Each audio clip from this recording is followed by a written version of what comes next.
Chapter 2 Team Rocket. G'day everyone, Rune here, and this is Chapter 2 of my What If Ash Became a Pokemon Ranger series. In the last chapter, we went over some ground rules of this What If before we got into the story itself. So if you haven't watched or listened to that chapter, please go back and do so because otherwise you're going to be a bit lost on all the changes in this one. As for the events of the story itself, instead of Ash being alone in the middle of a forest with Pokemon for basically a whole night, here Ash was found by some Pokemon Rangers who were sent to look for him. After one of the Rangers witnessed Ash calming a frightened rockruff, he gave Ash a compliment that would stick with him for the rest of his life. That being that he would make an excellent ranger. With Ash now aiming to be a Pokemon Ranger, he and Gary have a much better relationship than in canon and are actually best friends. Since Ash would not be able to pursue his dream until he was 14, he accepted Gary's invitation to join him on his Pokemon journey. During this journey, the two boys ran afoul of Team Rocket on two separate occasions. The first time was at the Viridian Pokemon Center with the Team Rocket we all know and love.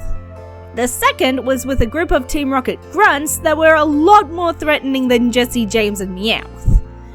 This group had been trying to chase down an injured rockruff. Despite them being seriously out of their depth, the boys were able to protect the rockruff long enough for help to arrive in the form of Brock. After making a fast rush to the Pokemon Center, it was discovered that this rockruff was the very same rockruff that Ash met when he was little. At the suggestion of Gary, Ash decides to take Rockruff as his partner, naming her Crystal. This is where the next chapter begins. Before Ash can get too ahead of himself in making Crystal his partner Pokemon, Nurse Joy pipes up saying that Crystal's DNA was acting strangely when she was examining her. She advises the boys to keep an eye on Crystal in case anything happens. As they're leaving the center, Brock also invites Gary to come challenge him at his gym before they leave. For the next couple of days, Gary trains up his Pokemon until he feels confident in challenging Brock. Once they enter the gym, they're shocked to find Brock struggling to walk through the gym because his little siblings are hanging off of him. Spotting the friends, Brock apologizes and says that he'll be with them in a second. Once he's finally freed himself of his siblings, he explains that he'd started looking into Team Rocket after he left the center.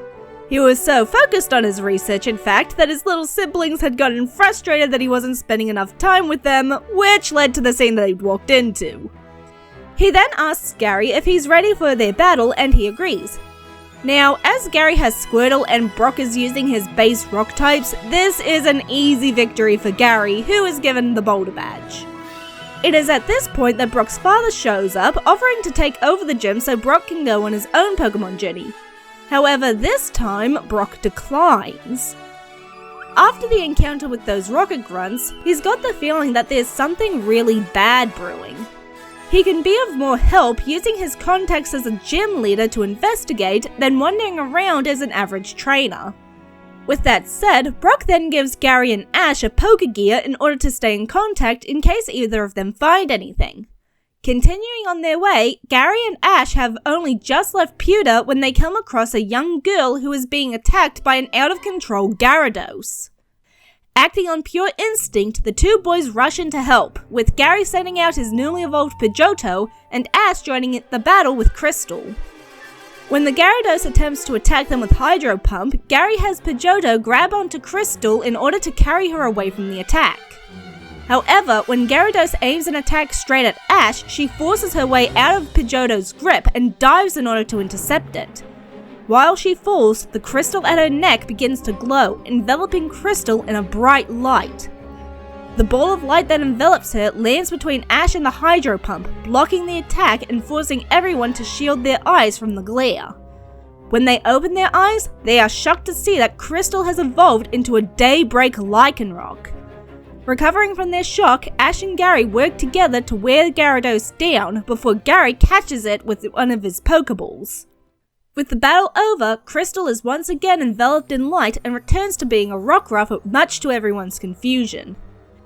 Remembering why they had gotten involved in the first place, the boys turn to the young girl who had been facing the Gyarados and ask if she's okay. She tells them that she's fine and introduces herself as Misty. She asks about Crystal and Ash explains that they had saved her from Team Rocket and they hadn't been aware that she could evolve and de-evolve like that. Hearing Team Rocket's name, Misty explains that Gyarados had actually been her mother and father's. However, a few days ago, some Team Rocket members had broken into her home and stolen it along with several other Pokemon. Her sisters, who were the only ones home at the time, had been unable to stop them as they weren't the most dedicated trainers. Gyarados had always scared her, ever since it nearly ate her as a baby, but it had never been this aggressive. She knows that Team Rocket did something to it to make it like this, and she can't help but feel that if she'd just been home to fight Team Rocket off, it wouldn't have had to go through what it did. Ash and Gary tell Misty that they're also looking into Team Rocket in order to find out why they want Crystal, and suggest that they team up. Misty is thrilled at the idea of having some allies in this, and happily agrees. Continuing on, they soon come across a man called Seymour, who they save from getting attacked by Zubat. Entering the cave of Mount Moon, they discover the lights that had been set up all over the cave. While Seymour explains how the lights are affecting the wild Pokemon in the cave, Ash is distracted by the way that Crystal is shaking in fear. The reason for her fear soon becomes apparent when they stumble across a group of Team Rocket grunts harassing a Clefairy. Quickly jumping in, Gary and Misty fight the grunts while Ash gets Clefairy and Seymour under cover. With Crystal still shaking in fear, there's no way that she'd be able to fight.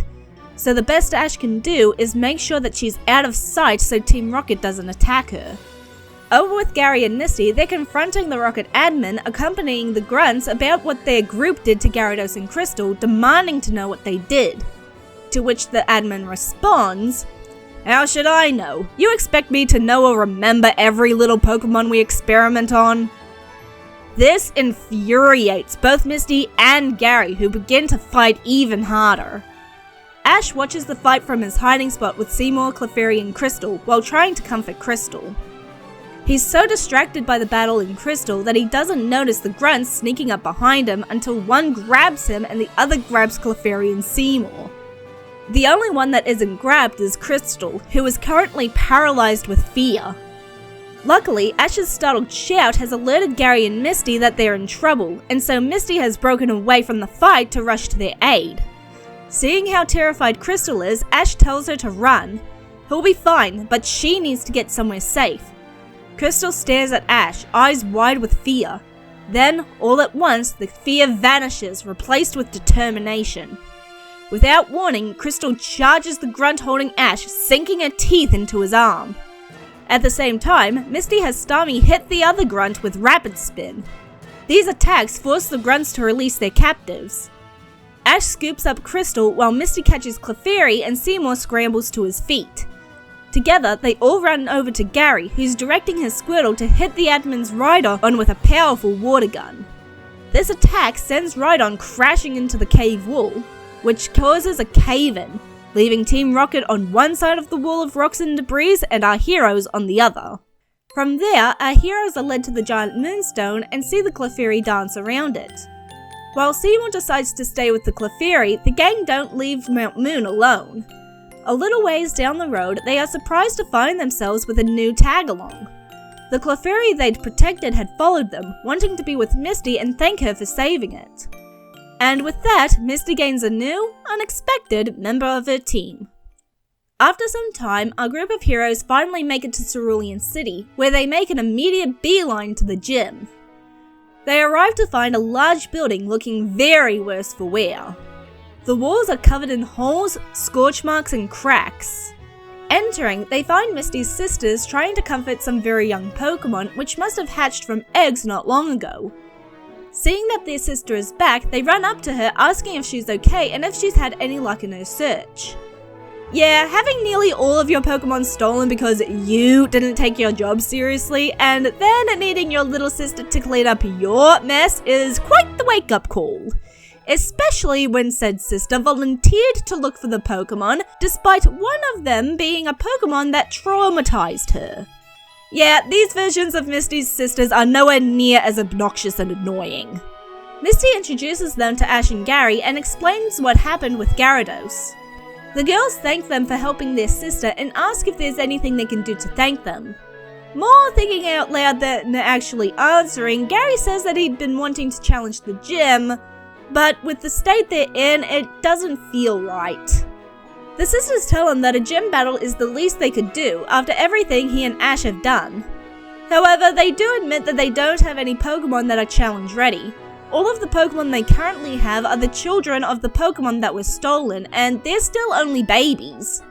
They then turn to Misty and ask if she could be their stand-in.